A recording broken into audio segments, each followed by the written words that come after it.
helping people cope with and overcome life's challenges. This is Life Transformations with Michael Hart, Canadian certified counselor and award-winning psychotherapist. Sacrifices. This is something we face in our daily lives, and it's something that I'd say for many of us, it's not something we really look forward to. These are challenges we face. These are sometimes things that we really value and love that it feels we need to give up. But I challenge us all today to consider, what can we gain if we choose to sacrifice something? What opportunities are out there if we begin to think of these sacrifices not as a challenge or a burden, but as an opportunity for growth? This is what we're going to be talking about today. We're going to be learning all about how growth can come from sacrifice, and we'll be looking to the Bible as inspiration for our conversation today, and a story that I'm sure many of our listeners are very familiar with. So stay tuned, because we are going to have some exciting conversations about this important topic. My name is Melissa Waggett, and I am the co-host of the Life Transformation Show, and I want to welcome you to our show today. I'm so happy you've decided to join us. If this is your first time tuning in, let me give you an extra special welcome and direct you to our website at ElimCounselingMinistry.com. Elim is spelled E-L-I-M, counseling with 2 L's, ministry.com. There you can find out more about this exciting ministry, as well as the different services we offer. Through Elim, we are able to provide professional counseling services at a subsidized rate in the Ottawa area. So we really encourage you, if you feel that you would benefit from our services, to give us a call at 1-877-544-3546 and explore some of the different services we offer through our website as well. We also want to remind listeners that the services that we do provide are often provided on a subsidized rate. And to do this, we rely upon donations from our people like yourselves who may have benefited from the show each and every week, or from our counseling services. So again, while you're on our website, we encourage you to consider a donation to this ministry. We are a non-for-profit organization, and your donations go a huge way in allowing us to provide these valuable counseling services, and also to host this show each and every week, and to explore these topics that are so important to us and affect us all in our daily lives, no matter where we find ourselves. If you are a faithful listener, you know I am not alone in studio. With me in studio each and every week is Michael Hart. He is a certified psychotherapist, and he's also the director of Elim Counselling Services. And he joins me each and every week to explore these important and worthwhile topics. So, Michael, thank you so much for joining us in studio. Thank you very much. And joining me. I feel like I get my one-on-one time with you each and every week, and I just love it because I learn so much. Well, I think this is a very appropriate topic for us to be talking about here, sacrifice and self-growth. And I want to thank you for your sacrifices that you have made over the years to be a part of this show, and to come here day after day to help me explore these very important topics. I would like to believe, as we talk about sacrifice and self-growth, that you have grown in some way, Melissa, by being here on the show, and that I have grown as well from receiving your questions. And it's funny when you say over the years, because it has been a few years we've been doing this, and I think back how much I've learned myself, because the topics we explore are really practical. And what I love about these topics is we'll take often these biblical stories or these complex psychological principles and break them down to the realities of today. Yes. And what is affecting me at my breakfast table with my kids in the morning, or when I'm having a conversation with my boss. You really keep things real, Michael, which I really appreciate.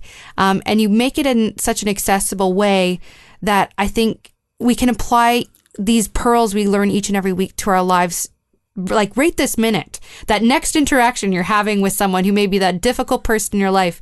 I know I've learned a lot of tips and tricks through that, and I think back to our shows and I've re-listened to some when I'm stuck in some situations. We have a couple hundred out there right now, so there's a topic for everyone, I think, and you can find all of those on our website at ElimCounselingMinistry.com if you're a new listener to us and haven't been on this journey with us for the past few years. So again, our website is ElimCounselingMinistry.com. Elim is spelled E-L-I-M, counseling with 2 L's, IsraelsMinistry.com, or you can always call us toll free at 1-877-544-3546. So, Melissa, in keeping up to the trend that we have been doing over the years in using biblical passages and drawing from these passages, extrapolating from these passages, practical tools and principles to live by, we're going to be doing that today using a very unlikely scripture. It's one of those scriptures in the Bible, those passages in the Bible, I should say, that theologians have wrestled with for centuries, and some theologians have said that it doesn't really fit in scripture in the way that other texts do. Other texts of the Bible, in our other text, seems to fit in. And this is the story about Abraham and Isaac, and God calling Abraham to sacrifice his son.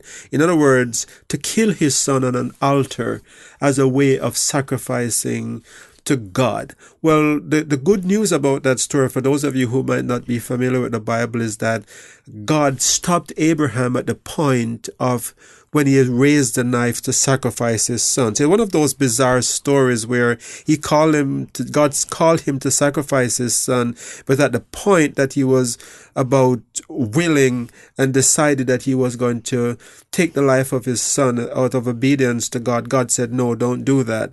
And then as the story continued in Genesis 22, God pronounced blessings on Abraham that he had promised him years before.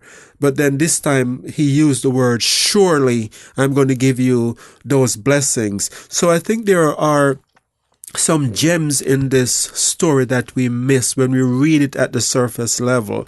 And I want us to discuss the story in a way today that we are going to go deeper below the surface and look, what exactly is God trying to teach us? And what I think this story is really about, it's about sacrifice and self-growth.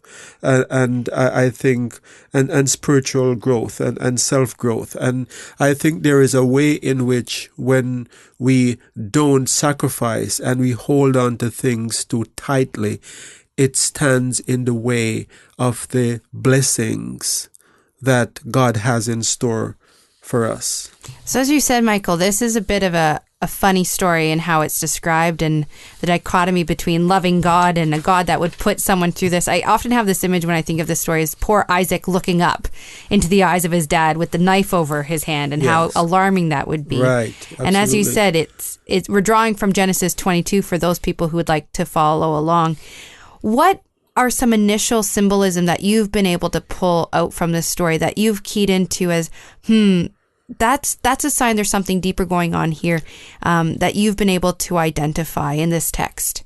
Well, I think in the story we have the words at the beginning of the story where God said to Abraham to sacrifice your son, and then we have these words added that seems to just come out of nowhere, where God says, your son whom you love. So it's not like Abraham had many sons and God had to say, well, it's that special one that you love. You have these 12 sons, but I want you to sacrifice the one that you love. It wasn't that case at all. It's as if God was saying that there is an attachment that you have to this son, and I want to see if you can bring yourself to a point where you're willing to break with that attachment, because until you're willing to break with that unhealthy attachment that you have to this son, I can't really bless you. The promises, the blessings that I have made to you, I can't really give it to you until you're willing to let go of what I already have blessed you with. And I think this is the paradox that we find in a lot of our lives, is that the very things that God has blessed us with become a stumbling block, and he can't manifest the bigger blessings into our lives because we're holding on to those initial blessings too tightly. So in this story, I think God is saying to Abraham, it's not really about Isaac. Isaac is just a part of the promise. There is a bigger blessing that I have for you that is going to come your way. But it seems as if there is this attachment that I have to break before. So I think this story that is so hard to understand and seems so bizarre is really about God saying, let go so that I can bless you. And so in this story, we see this attachment to the son and the love of the son. What are other things that people attach themselves to? Those you described it, that blessing sometimes that we're given can be the thing that we need to break ourselves from.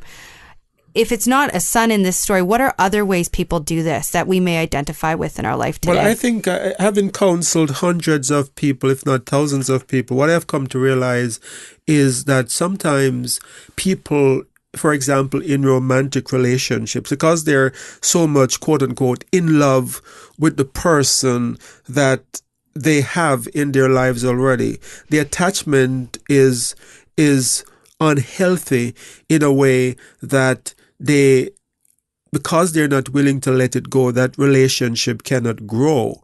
And for example, let me give an example of what that could look like. So for example, a wife who is so much in love with her husband that she doesn't want to confront his unhealthy behavior because of fear that he might leave her, will have a situation where they're stuck in an unhealthy place for their entire relationship.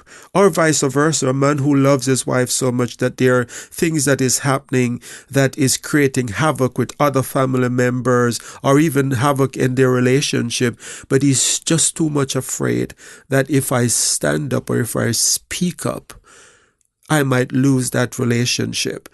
Creates a state where that relationship cannot grow. The very thing that is a source of blessing is also a source of hindrance. The Bible, Jesus in the New Testament talks about, unless a grain of seed falls to the ground and dies, it shall not bring forth fruit. And so if you picture this grain of seed and you're saying, I love this grain so much, and it's the last grain that I have, and I'm so attached to this grain that I'm going to hold on to it, then that holding on will prevent the harvest from happening. And when you're giving up that grain of seed, it takes a lot of faith, because a planting looks very much like a burial. And there are times when you give up things that it's going to look like a death. It's going to look like, and I'm sure when Isaac was on that altar, it looked like a death. Abraham is thinking, this is the death of the only son, my only son that I love. But God is saying that son that you love, you have to be willing to let it go, because I can't bless you unless you do so. So people sometimes, out of fear of losing romantic relationships, hold on to it too tight, and it hinders their blessings. Are there any other type of relationship impacts we see? We see this parental relationship with Isaac in the story, and Abraham. Are there other relationships we have with parents and kids that are problematic that people need to let go too? Yes, I think there can be times where parents can be so attached to their children that there is this could be what they see as love, that they don't want to hurt the feelings of the child. They don't want to discipline the child because they are so much they so love this child so much that they give the child everything that they want, and there is no discipline. Or parents who become so enmeshed, in other words, so much involved in their children's life that they try to control and do everything for that child. And in the end, the child gets to a state where they become totally incompetent and unable. And so that love becomes a curse because they didn't let go of that child. So for children to thrive and to reach their full potential, we have to be able to sacrifice. We have to be able to let go so that they can grow and thrive. In the story of the prodigal son, for example, the father, when the son came to him and the younger son and say, give me this inheritance, because, I want to go and explore life. That father could have held back the inheritance, or the father in the story could have held back the inheritance and said, no, I can't give you that. I'm not dead yet. You'll get it when I die. But the father, out of wisdom, realized that this son, he had to let go of him.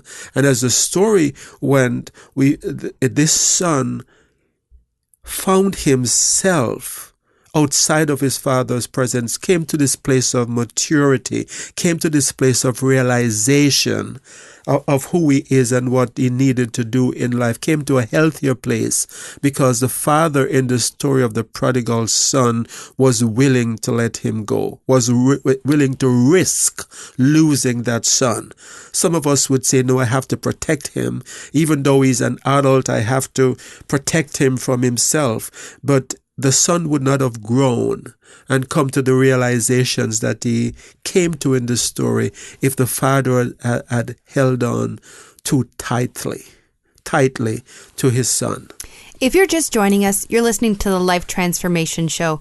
Today we're talking about sacrifice and self-growth. If you've missed the first half of today's show, we encourage you to listen to it on our website at ElimCounselingMinistry.com.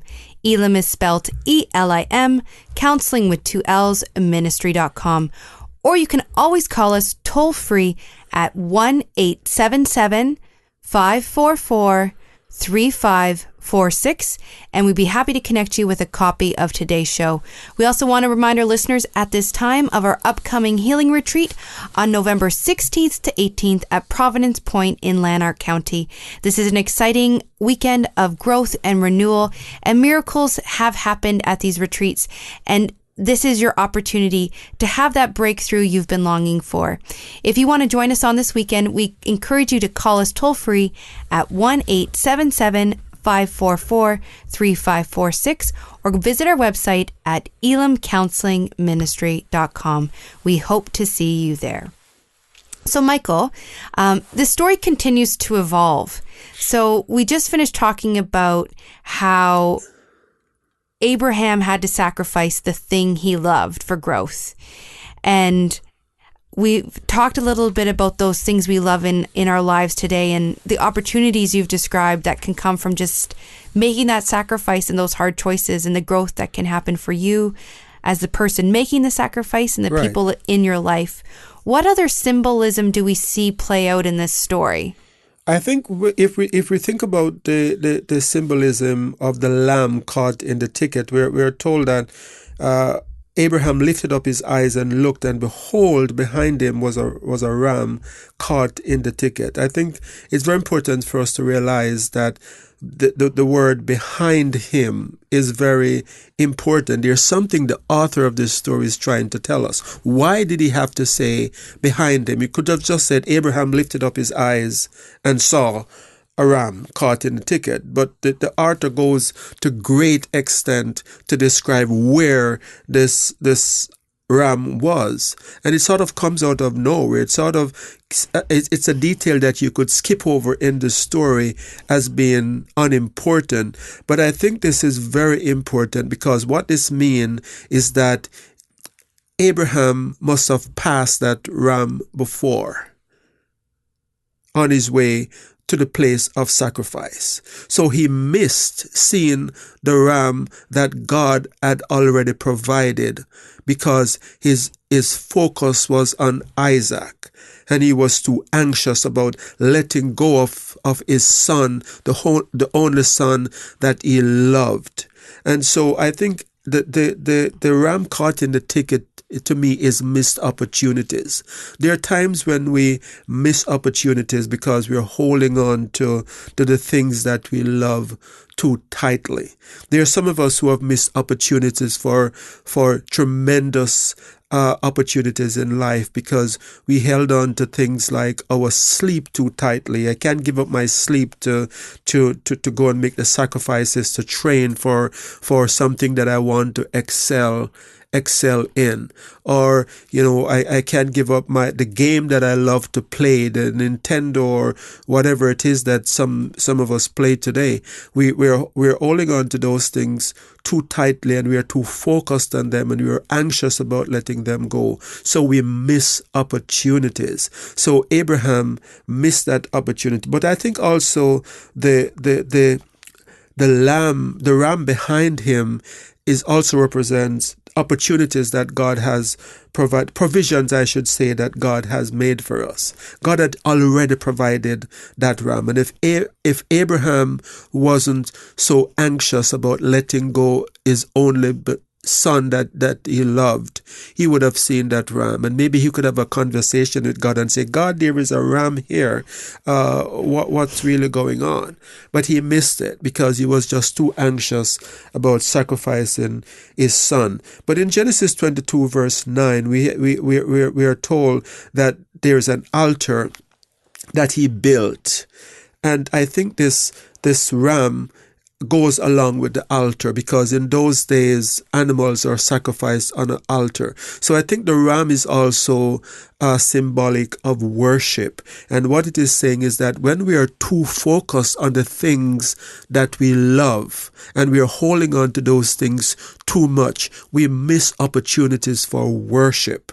And I think worship comes when we are able to put God before the things that we love. And I think too, when we do that, when we hold on to things too tightly, it stands in the way of our happiness. So how do people begin to let those things go and to get in that place of happiness? Because sacrifice in and of itself can be a challenge to do. Even getting to that place where your eyes are down and you're not seeing things can be extremely tricky. Yes. How do you begin to release those things, and what happens when we begin to give and let things go, if anything? I need some hope for letting these things go, because the letting go can be tricky. Right. I think it comes to trusting God. Some things that people are afraid to let go. For example, in relationship, I'll have people that they will come in and they will tell me the circumstances of what is happening in their relationship, and I would say this is one scenario that could play out. Maybe you need to put some boundaries in place so that this person can realize that you're serious about these godly changes taking place in your relationship. And they'll say, no, I can't do that, because if I do that, what if this person leaves me and I am left alone? Or what if I do this and my child hates me for the rest of his or her life? And I think, to me, that represents a lack of an inability to trust God, to say, God, I can trust you that even though this is not something that I am comfortable with, then I can still go along with it because it seems like godly advice and it lines up well with the principles of Scripture. When we talk about boundaries and holding people to account, as Jesus did in Matthew chapter 12, where he talks about if your brother be overtaken in a fault, you go and you show your brother his fault, and if he still holds on to the fault, you bring witnesses, and then you take this person before the church, and if not, then you treat these people like a pagan. Many people are afraid to follow this. So I think, first of all, it represents an inability to trust, but I think sometimes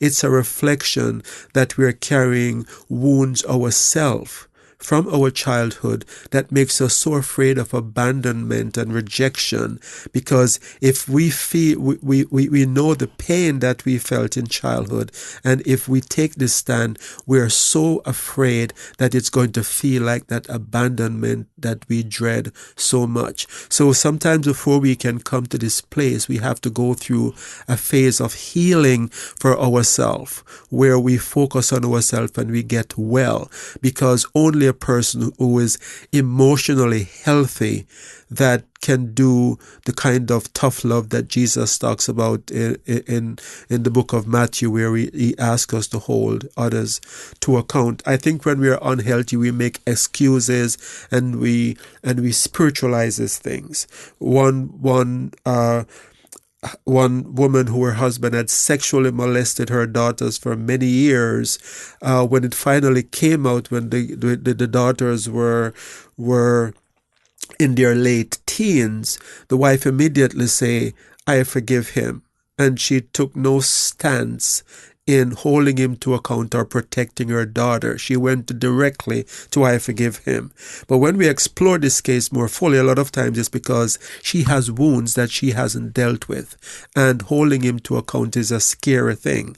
So it's easier to say, "I forgive you," than to say, what you did is wrong and you need help to deal with whatever it is that is driving you to do this.